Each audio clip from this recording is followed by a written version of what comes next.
Hi hello welcome to my channel. ఈరోజైతే ఉల్లి దోశ, మా సైడు ఉల్లి దోశ ఎలా చేస్తారో చూసేయండి. 2 పచ్చిమిరపకాయలు సన్నగా తరిగి పెట్టుకొని, ఒక పెద్ద ఉల్లిపాయ ఒకటైతే సన్నగా తరిగి పెట్టుకోవాలి. మీడియం సైజ్ అయితే 2 తీసుకోండి. ఉల్లిపాయలు ఎక్కువ తినేవాళ్ళు 2 వేసుకోండి, చాలా బాగుంటుంది. ఇప్పుడైతే చిక్కగా ఉన్న దోశ పిండిని అందులో వేసుకొని, మనం ఆల్రెడీ అందులో సాల్ట్, సోడా ఉప్పు కలిపేసాము. మీరు కలుపుకోకుండా ఉంటే మళ్ళీ వేసి కలుపుకోండి. బాగా మిక్స్ చేసుకున్న తర్వాత ఇద్దండి, కడాయి పెట్టుకొని గ్యాస్ మీద కొంచెం నూనె ఎక్కువ వేసుకొని, 2 స్పూన్ల నూనె ఎక్కువ వేసుకొని అందులో 2 గంటలు అయితే వేసుకోండి.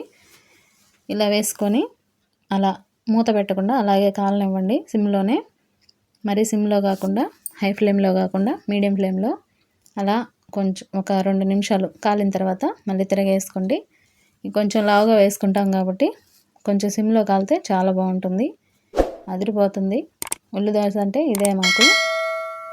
ఇలా చేసుకుంటే చాలా బాగుంటుంది. మీరు కూడా ఒకసారి ట్రై చేసుకొని ఎలా వచ్చిందో నాకు కామెంట్ చేయండి.